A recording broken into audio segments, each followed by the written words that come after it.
Well, thank you so much, Kim, for being with me today on the WaveCapital's guest speaker series on relationship building and a team environment. You're my 12th guest on this podcast. So happy for you to be here, and you're a fellow Tar Heel, which makes it even more exciting to have you on.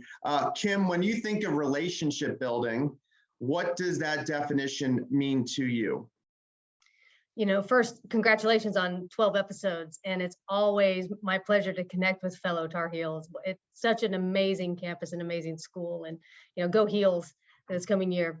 And thank you for the opportunity. So, for me, building relationships is about finding a common ground and having to, engage with somebody on a level where you really get to know them, and it's not just transactional. Especially today's age where we have so many virtual meetings, things tend to be transactional in nature, and the real innovation that happens in business, in my belief, happens when you have those stronger social bonds and a sense of a greater purpose instead of it just being transactional.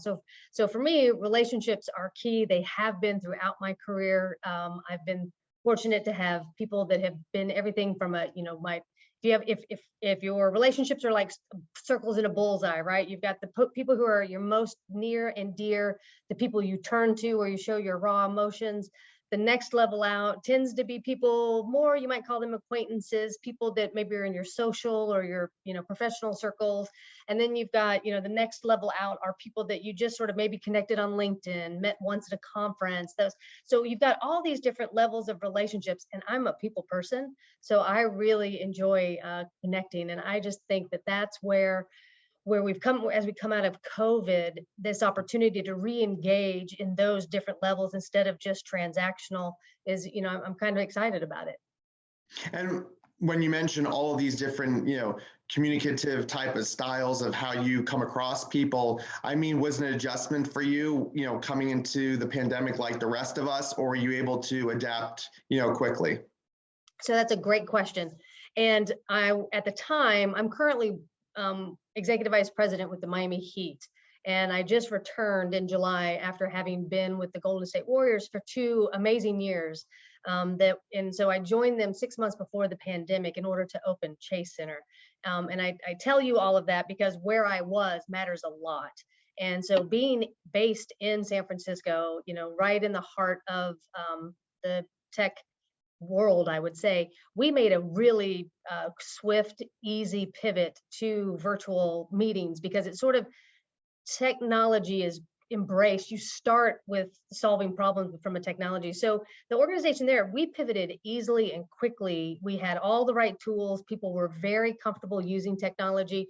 And so it was very easy to remain productive at a really high level. And the COVID required a lot of different types of conversations, the prolonged ambiguity and complexity of the situation, especially in the sports world where large events, we were the first to shut down, and we are still only now, 18, almost 20 something months later, getting back to having full buildings, right? It's taken a lot. And so that complexity, ambiguity that required different types of communication styles. And so my time in San Francisco I very much valued it. And it mattered that we were ready and able. And then when we went into COVID, the conversation styles, the topics that we had to have, I know we're all a little tired from it, especially in the sports world. But now back in Miami is a different culture. And it is much more relationship based than San Francisco. It's not to say one is better than the other, it's just different. And the basic difference is here in Miami, when you greet a stranger, you probably will kiss them on the cheek. It's just a cultural thing. In San Francisco, that is not, and most of the rest of the US, that is not how you meet a stranger. So it's been interesting because you pivot according to the culture because it has an impact on how you communicate as well. And it's just been fascinating time for all of us. I'm glad we're sort of at the we're not in the beginning, we're not in the middle. I would tend to hope that we're, heading toward living with COVID, right? I don't know that we cure COVID. I'm not a doctor, but I'm glad to see us moving back to, because we can start thinking about how that goes forward. And for us here in Miami, we went from being strictly in-person work environment to now we're hybrid. You can work from home, you can work in the office. We have a game tonight. That's why I'm all dressed up. So it's required a different type of communicating, and it's required all of us to level up our skills in order to meet the moment. Well said. I mean, every city that has an NBA franchise, or even any other of the three major professional American sports and other sports that, we watch throughout the year, everybody's had to adjust depending on what state or city or, local areas, what those laws are dictates, right? And so when you think about, your early days at Carolina and then graduating from there and talking about maybe the relationship building you did at your college years, did you ever think that you were going to be, working for two powerhouse professional sports teams like the Miami Heat and the Golden State Warriors? And just talk to me about, your early part of your career and how that took shape. Yeah, I appreciate that. So I think leadership matters in your career. And for me, I've been so fortunate to be around great leaders my entire career. And it started at Carolina. I was in the sports information office as a student assistant, and that had me around Rick Brewer at the time and the folks that run the sports information department, and they taught me a lot, right? So when you graduate from the journalism school at Carolina, you sort of understand how to communicate, and then you go into and have that opportunity to learn from some of the best. And Rick Brewer taught me a lot about the sports world and the sports industry. And Carolina, the J School at the time was what it was called, taught me a lot about how to communicate. So it was joining these two things and watching some of the best people in the business do it, and having that up close view of how they're conducting themselves was amazing. And then you take that, and my first job was at the University of Miami, and Dennis Erickson was the head coach at the time, and we won a national championship. I think it was '92. And so then again, you're around like a high performing sports team, and you sort of see how they set priorities, what they focus on after a devastating loss. How do you recover from this, right? So I just had this front row seat behind, the back of house look at how people handled these situations, and it really informed me. And then my biggest break was when I joined the Miami Heat. And I was in the PR department, and I was traveling with the team, and I was hired 1 month before Pat Riley was hired.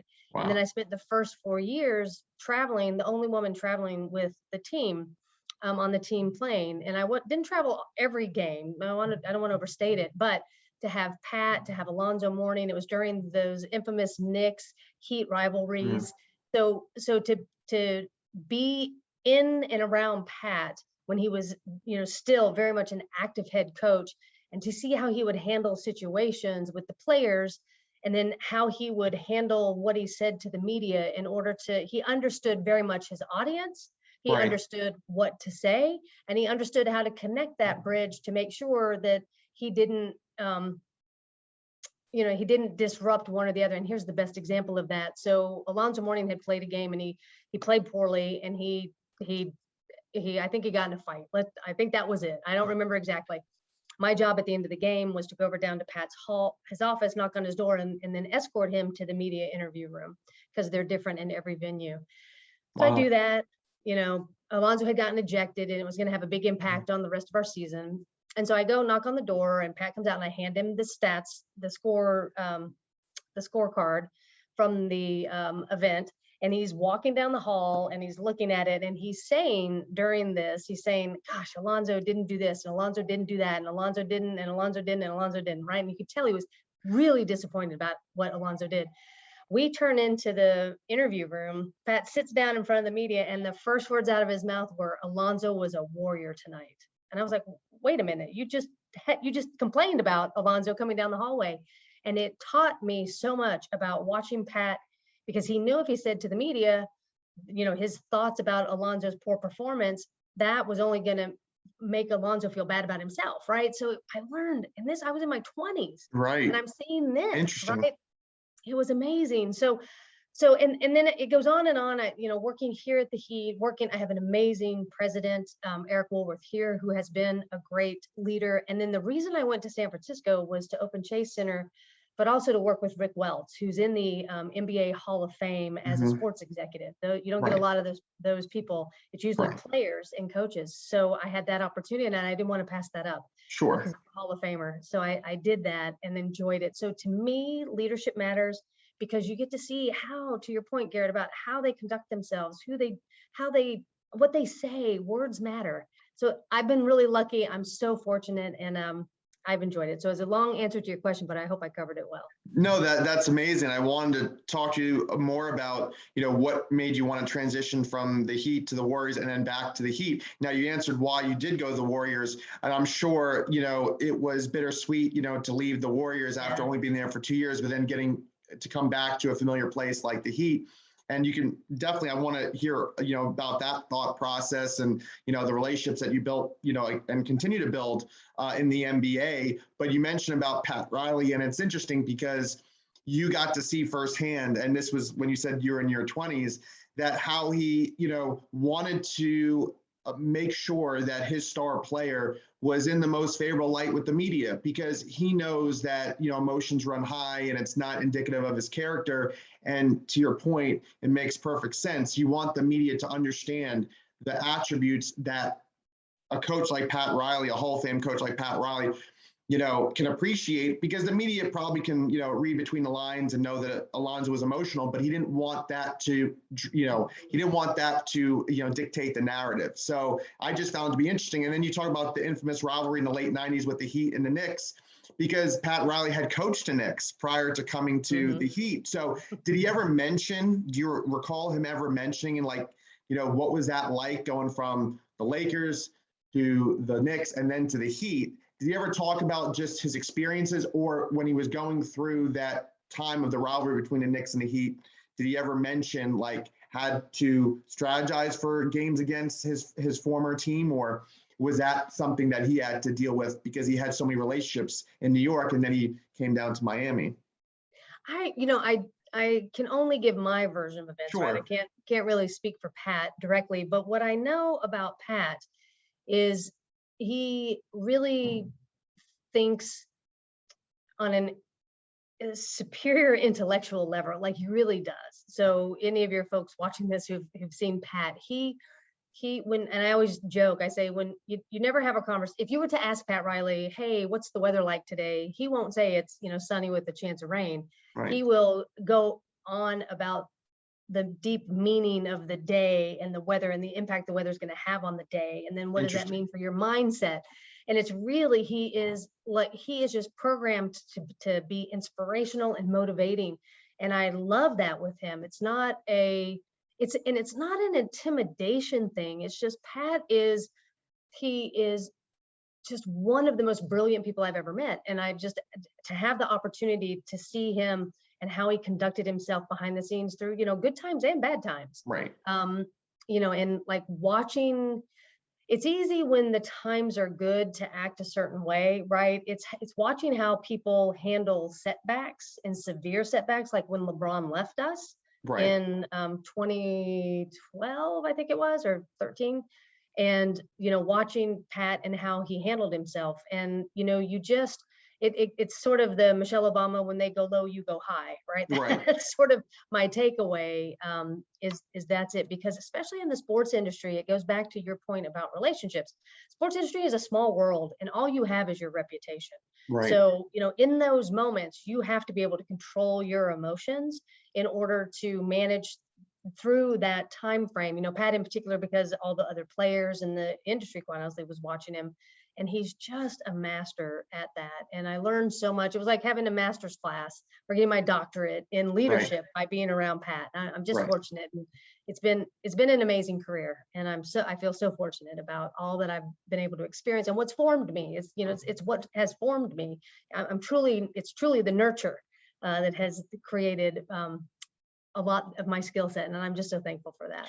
Well, that's wonderful. So talk to me about some of the specific roles that you had, in those early years at the Heat. And, you got to see even before the big three with Wade, James, and Bosh. I mean, you had it where, Shaq, he's coming toward, the second half of his career, and he's able to, with Dwayne Wade and supporting cast, are able to win NBA championships. So you got to see, 3 NBA championships with the Miami Heat. Talk to me about, some of your roles with the Heat and how you were interacting with, whether it's staff or players or the different coaches.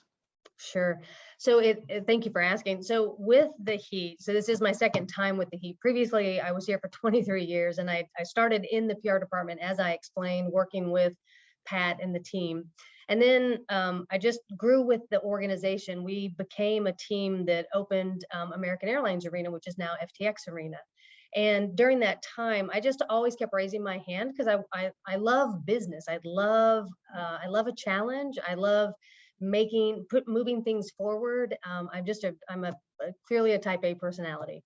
And so I was always doing different things. So in that first 23 years, I had 9 different jobs with the organization. And in 2006 in particular, the year we had Shaq and Dwayne was the first year we won an NBA title, as you mentioned. And in January of that year, 2006, I had been named the general manager for American Airlines Arena. Wow. I didn't have facility operations as a technical background. And when our president called me into his office to explain like his vision of the position and why he thought I was good for it, I remember saying to him, like, Eric, this is, thank you for thinking of me, but I don't understand why you think I can run, arena operations. It's not a skill set that I have. I don't, I'm not a mechanic. I'm not an engineer. I'm not those. And he stopped me and he said, I'm not hiring you to change the light bulbs. I'm hiring you for your leadership. He said, and I think that's what will make the difference. So I said yes, and then just absolutely loved that my time in the industry with the arena operations. But little did I know, 6 months later, we would win a world championship, the first one in our history, and then we would be hosting a championship parade.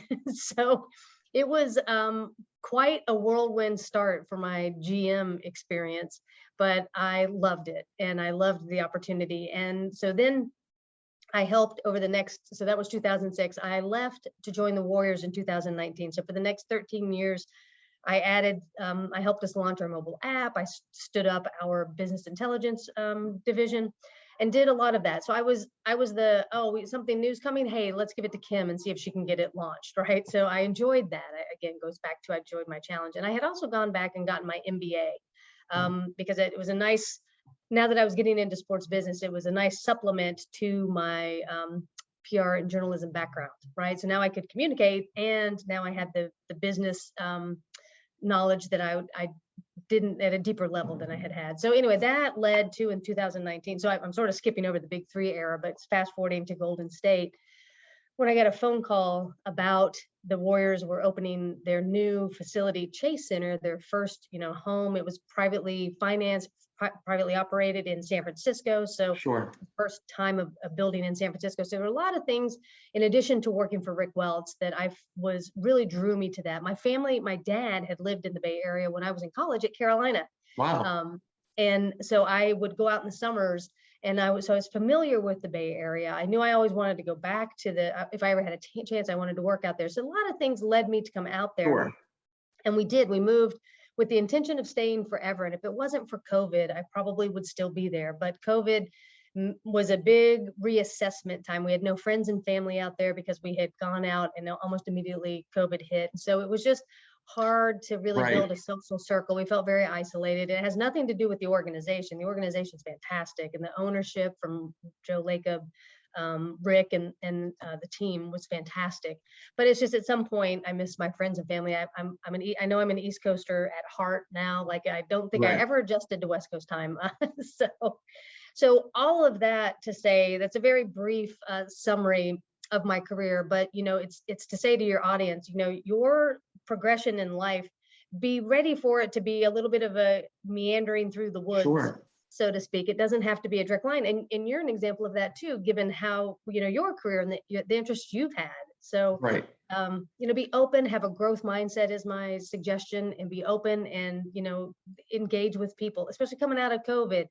We've probably all been a little socially stunted over the last 2 years because we haven't had to flex those networking and social skills. But as we get back out there, there's a wonderful world with amazing people. And I'm Yes. excited to reemerge. Yes, absolutely. When you had got to the Warriors, I think I alluded to the fact that, it was their championship seasons. Actually, they won in 2015, then they got upset by Cleveland in 16, then they won back-to-back in 17, 18.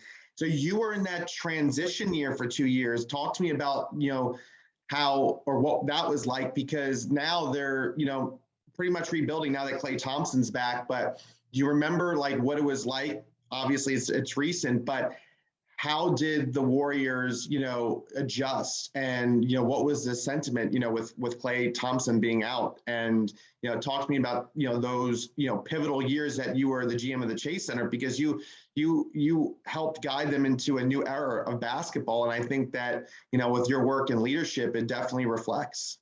Well, I appreciate that.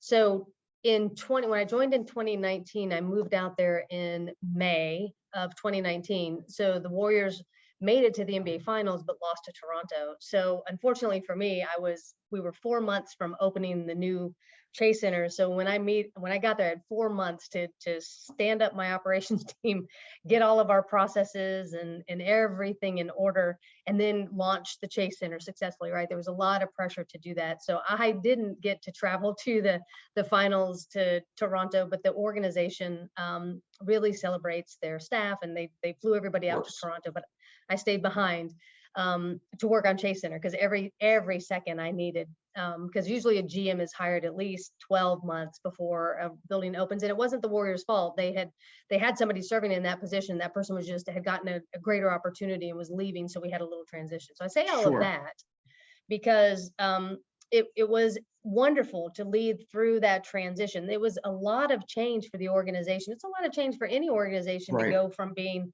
a tenant to now in a building, right? And now owning and operating and being responsible for every aspect of the facility operations, in addition to the team business operations.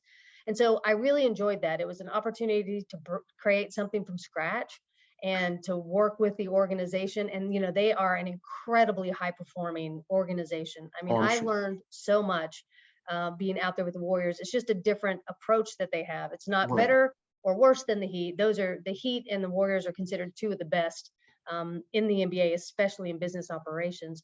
So it was just an opportunity to go out there and learn a different way of doing it. And I loved it. I loved the challenge. We did it successfully. And then we only had 79 games, and then we were shut down because of COVID. We would have had we were on track for 120. And we stopped at 79. So it was, if there was one team that may have potentially had any remote benefit from COVID, it might have been the fact that we were the worst team in the NBA. And I think we had been eliminated from the playoffs, and this was February? So we were the worst team in the NBA, because if you remember, Klay had gotten injured in those finals, and Kevin left for the Nets, right? And so we were really in a rebuilding year. Right. And Steph had broken his wrist early in the fall of 2019. So we didn't have the stars that had been there. So it was sort of that situation. And then look at what they're doing now. They are one of the best teams in the NBA, as you expect. Right. That's just the Warriors. That's the same mentality the Heat have. Go be the best. Invest in the team, do the right things, and put a good product on the court. And they are phenomenal. It's great that they're on the West Coast, because I can cheer for them as my West Coast team, and then I can cheer for the Heat as my East Coast team. And so there aren't really conflicts unless they play each other. And when they do, I cheer for the Heat. Well, it's interesting, because you're right that when Toronto won the NBA Finals, first non-American based team to win an NBA Finals. But, we have always known about, back then when you had the Vancouver Grizzlies, and then you had the Toronto Raptors, and then Vancouver turned into Memphis, and now we've only had one Canadian-based team. So to see something special like that, where Canada's NBA team could win a championship, and, first to do that in the NBA, not being American, city-based. But, you talk about, with the Warriors and Steve Kerr, because he was on those championship years with the Bulls, and then, playing, for Greg Popovich. I mean, the Warriors, they're very much similar to a San Antonio style, when they had, Tim Duncan, and they had, the early championship years with David Robinson, but, with Tony Parker, Manu Ginobili. But the Warriors I feel like, are built like a San Antonio Spurs team, because every year they're competing. And, where the Spurs championships with Tim Duncan were a little bit spread out, that's how the Warriors are. They were able to win 3. They were able to go to 2 other NBA finals. So they've won 3 out of 5 in recent years. But I think they're poised to be back again. So when you think about being back at the Heat, do you see similar things where the Heat are trying to, compete? Because now we're like years, removed from the big 3 when they had Wade, Bosh, and James. So how do you feel about being back with the Heat, and, how is it different prior to leaving for the Warriors? The Heat, so the Heat and Warriors get compared quite a bit because of just the commitment to putting a winning product on the floor every year. So for us, the Heat here this year, the acquisition of Kyle Lowry in the offseason, Right. The development of Tyler Hero, a lot of these, Bam Adebayo was a 2nd round pick, or no, maybe it was 1st round, I don't remember. But how, he was on the Olympic team, he was an all-star last year. So the Heat have an incredible ability to develop players, and then to complement, go out and find people like a Kyle Lowry to join our team. So, we're in the thick of it here in the East. And what's interesting is the different approaches by the organizations on the basketball side, right? Here, it's an organization that believes like in a little more of an insular culture, and Pat's impression on the organization is tremendous. I mean, he set the culture. He's been here. It's been amazing. We have this commitment to hard work, doing things the right way, a commitment to defense, a commitment to teamwork, and that. So that's the sort of the hallmarks here. And Pat's fingerprint is solidly on that. And then you go out to Golden State, and Steve, very much as you explained, he is an amazing coach in his own right. And out there, they are incredibly collaborative. So there, the general manager meets with the team business side. So they believe in, there was a motto they had, strength in numbers. That's what they call it, strength in numbers, because they believe everybody together, right? And that's just a different approach. And listen, both work, right? The reality is, the difference is that the common thread is there's a commitment from ownership to always have a championship team. And then you put in place coaches that you believe in, and you don't micromanage them, you let them be successful. And then you also are willing to get in the mix to get the talent, and you have innovative coaching staff that evolves with the times, and also can produce a product on the floor Right. that is made for the modern NBA. Because the NBA back when Pat was coaching versus Right. the NBA that Spo is Right. coaching now, very different NBA, very different player mentality, very different approach to the game, data analytics. So it's amazing, and I give both organizations Right. tremendous kudos. And the NBA is built on so much diversity, Yes, with people yes. from all walks of life. And, as a female, who, has, broken barriers, because now you're seeing like female coaches in the NFL. You're seeing a lot of interesting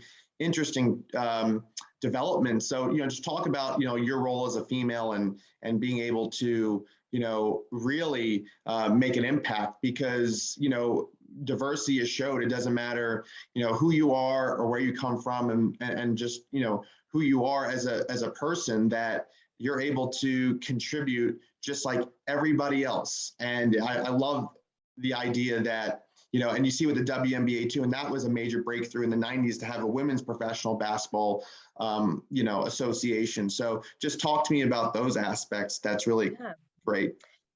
I appreciate you, acknowledging it. And it really does come from the league headquarters, right? And it comes from our ownership too. There's a commitment to diversity that when COVID hit and the George Floyd murders happened, this organization put out a video that's called The Pledge, and it talks about, things that aren't acceptable. And so it's part of who we are. It always has been. A belief in diversity, equity, and inclusion has always been something that this organization did before it was called diversity, equity, and inclusion. It's just a belief from the ownership down, and it percolates through our org. And so I say that because as I was young and coming up through the sports world, it didn't matter if you were a woman or you had any other, minority indicators, so to speak, everybody was given equal opportunity to be successful. And it was a nurturing environment, not a competitive environment. And so we helped one another. And so I've never felt like I was discriminated against, like I didn't. And that was wonderful, because I just never felt like there was a ceiling put on me. I recognize now, having talked to a lot of other people, that's not everybody's story. If you've been in the industry as long as I have, you probably might not have the same sort of story and good fortune that I did to land with an ownership group like this. So the culture matters, and it matters not just what they say, it matters how they act and behave. And so I've never felt limited, and I've always felt supported. And then you let your work speak for itself. It's never about me, Garrett, the way I lead. It's always about helping my staff to be the best that they can be. And then as a byproduct of that, the success you have as a team, people look at the leader and it ends up being that you're sitting in that chair, right? It's not, right. That's sort of how, for me, it works. I'm not a power focused kind of leader. I believe more in knowing everybody's name, understanding what motivates them, and then adjusting my leadership style to get the most out of them. Some people need recognition, other people, need praise, and there's just different ways to motivate. So I've always been flexible. I've been fortunate in my career. But what I love, Garrett, is like the corporate world, the broader general industry has, for the longest time, also been like the Miami Heat, where it just didn't matter. Like it's not as big of a deal. It does matter in some areas, but diversity, equity, inclusion is something the corporate world, I think, embraced long before the sports world. What I'm happy to say now is I do see the sports world, starting to embrace that. You mentioned the WNBA. There's women. Gretchen Shear at Houston was named the president this summer. Very deserving. Jamie Faulkner is the Chicago Blackhawks president. Incredibly deserving. Cynthia Marshall, St. Marshall in Dallas. So I can point to a number of people, because I think, and you mentioned a lot of the women that are now coaches and in the basketball operation. So it's starting to become more common, and I'm just thrilled to see that. And if I can help people achieve that, I'm just happy to help, because somebody helped me. Yeah, absolutely. And it's great because, inclusion is so important. Diversity is so important. It's not just, what people can, physically see about a person. It's about their mental strength. It's like their wisdom, their knowledge that they can share from different experiences working at different places. And, there are a lot of followers, but, followers eventually become leaders. And, you never stop being a follower, so to speak.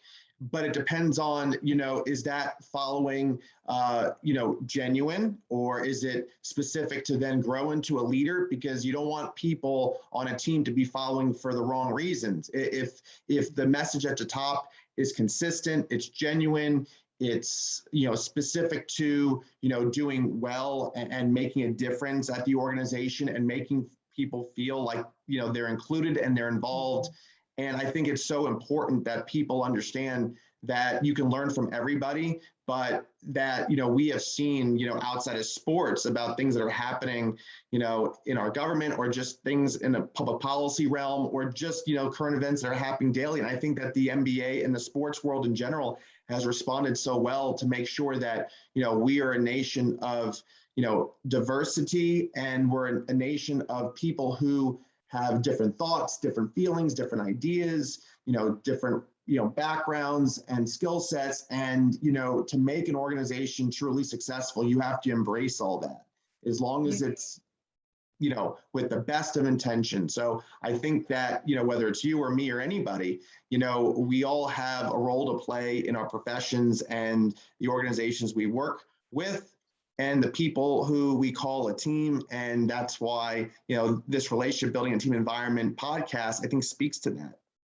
Oh, absolutely. And I think just getting the insights that you're getting from all of the leaders you've had on here is wonderful. It's such a resource, because there's not one way to success. There's numerous ways to success. And so the key is making sure, as you're a young leader, or even as you're, my age, as you said, well, like the world is evolving, the people are evolving. 2 years ago, we wouldn't even have thought about having a hybrid work environment. And now here we are Right. smack in the middle of it. So you have to always be leveling up your skills, I think, in order to remain relevant. Because the world changes so fast. And the other thing you have to be willing to do is sit down and have those uncomfortable conversations that you're saying. We are a world, we tend to be a world divided, or that's at least some of the narrative that you hear these days. And it is much easier to say something and then walk away, or say something on social media and be divisive. The more the leader sits in and has the conversation, sits down and tries to understand, have common ground. And those are not easy conversations to have, and they're delicate. And I think it's not an easy path forward. It's very hard, but it's what this time calls for. When we headed into COVID, we had some conversations at the Warriors, and we talked about how coming out of COVID, it was going to take a different leader. And here we are, and it takes a leader who understands the hybrid work environment. It takes a leader who understands the new needs. The war for talent now is great. So, it's all of these things. We're still promoting sports. I'm still selling tickets, right? At the end of the day, that's what I'm doing, but how we do it and the way we attract talent is vastly changing. So it's exciting. I enjoy it. And I think sports, Pat Riley once said, sports is the toy department of life. And I think that sums it up well. I try not to take myself too seriously over the course of a day, but it's been a wonderful career. I'm not saying I'm ending anytime soon, but I get these opportunities to reflect, and I enjoy it. And I enjoy mentoring young folks too. I think that's important to help them, because somebody did it for me, so I like to pay it back. And you talk about mentoring, younger people. What is your favorite aspect of your job? Or maybe you have a couple. I mean, do any of the aspects of your job or previous roles with the Heat, and then obviously with the Warriors, and you talk about University of Miami, and even you can reflect on your Carolina days too. But how you've evolved, in your professional career, and I think about my life too, how my career has evolved as well, and it's still evolving. What interests or what aspects of your job, do you really say, if anything else, this alone, gets me through the day. I feel there's a purpose. I feel like I have the passion to do this. I'm making an impact. What are some of those aspects? Sure. I appreciate you asking. So in my new role, it's a new role for the organization. So I mentioned a few times that I really like a challenge in an organization. And so I've got two nice challenges before me. One is this human capital department. I've got some amazing people that I work with. I like the title. Yeah, thanks. Well, and it conveys a lot more, right? It's a centralizing our human resources, our DE&I, and our training and development into one group, so that we can leverage those synergies of people as our human asset, right? And what a great time to form something like this in the middle of the Great Recession, or resignation, I'm sorry. So there's real challenge in the workplace. There's a real challenge. Our cultures have been disrupted by the introduction of COVID, especially for us in the sports world, because we were so used to being in person. And how do we replicate that now? And how do we use these virtual tools? So I love a challenge. So that's number one. I'm enjoying that a lot. And then the special projects component of my job is overseeing the renovations for the building over the next 5 years. It's more than $100 million, and just getting that all organized. And that leans on my construction experience from Chase Center and my opportunities or experience in arena operations. It's really two very different, aspects of a position, but I love it. If those who know me know, I love a challenge, and I love solving it and bringing everybody along with me too. It's not about me. It's not about my ego. It's about what's best for the organization. And I've been so fortunate to work for some great organizations and some great leaders. And that's what I value every day, is the opportunity to interact with them, quite honestly.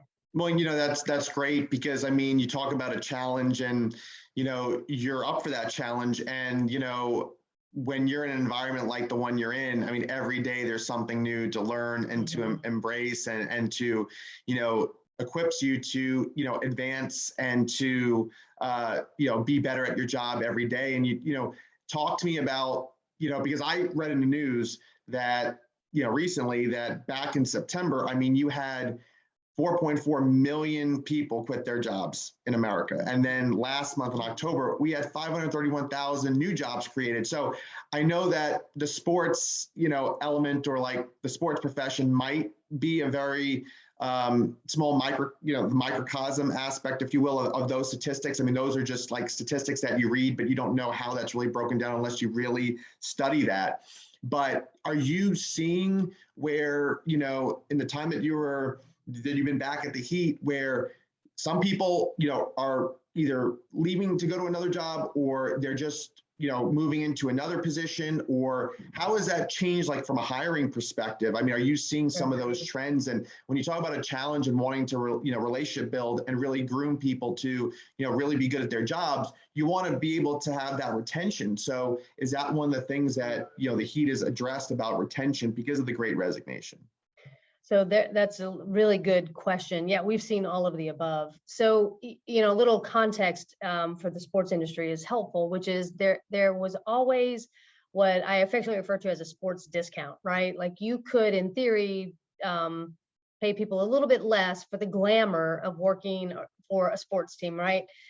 What I've seen, this is just my anecdotal opinion, it's not based in science, is we have positions here at our organization that have skill sets that are transferable across industries. So HR, accounting, technology, data science, business intelligence, those are very transferable across whether you're selling, consumer goods or whatever you're doing, right? Or technology. So I have seen technology, the war for talent is real. And I have seen technology companies come in and really offer substantial benefits and substantial salaries to people who tend to be in those areas because they need the talent, especially here in Miami. A lot of technology companies are starting to set up some either regional or headquarters here. And so they're looking for talent. And so we'll just come get them from us, right? So that's been a real challenge. We have felt that. So we have had to quickly pivot to, make sure we are doing our best to counter what those offerings are. We can't do, we're not going to suddenly do some crazy benefits that might be offered by others, but we know we still have a healthy culture. You get Heat tickets. There are things still about being here that are part of our, are different that allow us to be different from other competitors. So the war on talent is real. It is hitting the sports industry, I think, a little bit harder because we are the last to come back. Again, most other industries pivoted and we're still up and running and still making the profits that they were. If we don't have guests, we don't have revenues, right? So we were hurt by that pretty severely. And so it put a damper on some of our resources to come out raring again. But we have done, and we continue to work on trying to recruit people and make sure we have the best. We're not just trying to rush back and get anybody. We want to be very intentional still about who we bring in because we want to bring that talent. We want to invest in them. So we had Facebook come after a couple of our employees, and it's the reality of it's truly a war. But we're winning more than we're losing. And we're happy with where we're headed. And it's again, because I love a challenge, I'm also very grateful for the NBA. The NBA is a resource for all of us. So there's some amazing folks at the NBA headquarters that are helping us understand and adopt some best practices immediately. We have weekly HR calls with other HR and chief people officers, and we're strategizing and sharing best practices that we can immediately come back and adopt. And that rapid sharing of best practices is helping us. But I think my impression is that technology companies are the new sports in terms of the wanting to work for somebody, at least here in Miami, because they are the shiny new industry that's sprouting up here. So it's just these are probably regional based issues that are happening, but that's what we're seeing. So it's real. It's hard. And if anybody out there is looking for a job, please go to heat.com and look at our job openings, because we have some pretty good ones from directors down to coordinators. And we've got 38 of them right now, full-time jobs. That's great. That's great. Thanks for letting me do that plug. Yeah, absolutely. And, I'm just so happy to talk to you because, I believe in, 6 degrees of separation or less. You think about, I just had, Del Harris and his son, Larry Harris, and you work with Larry Harris he's the assistant GM of the Warriors and director of player personnel. You mentioned Alonzo Mourning, and I had the pleasure of, meeting him and Michael Jordan and Carmelo Anthony at a golf tournament with my father back in 2005. So it's so cool that, you can meet, professional athletes or have professional coaches on your podcast or have executives like yourself. And everybody is, as you talk about it, it's a small world. It's all about relationship building and networking and the business development aspects too, that everybody has crossed paths or have crossed paths rather. And so I think it's just remarkable to have these opportunities to speak with people like yourself who are so accomplished and successful what you do and have made such an impact on people's lives. And, I see a lot of parallels with the people I've been interviewing on my podcast, and so I'm able to reference, previous guests because they've actually, worked with them or have met them at one time or another. So that's really cool about the relationship building aspect. Yes, 100%. And I think I'm in my third decade in the sports industry, and really at the end of the day, all you have is your reputation.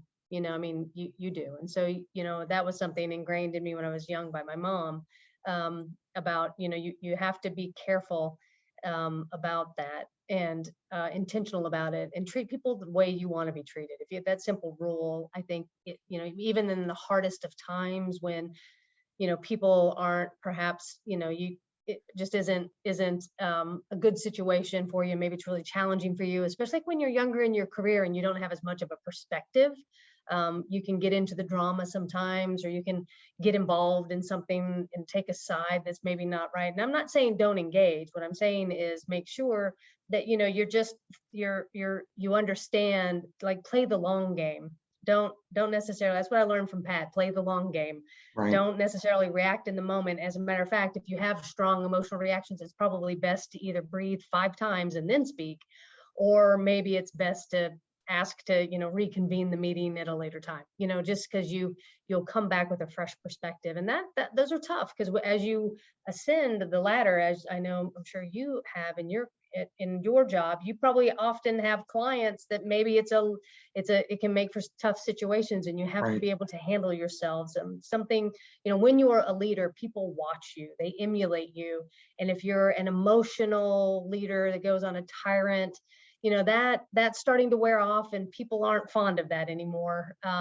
That's not a way that the images of a coach yelling and screaming and cursing out an athlete, those don't work anymore in the sports world. It was okay when I first entered, many years ago. Sure.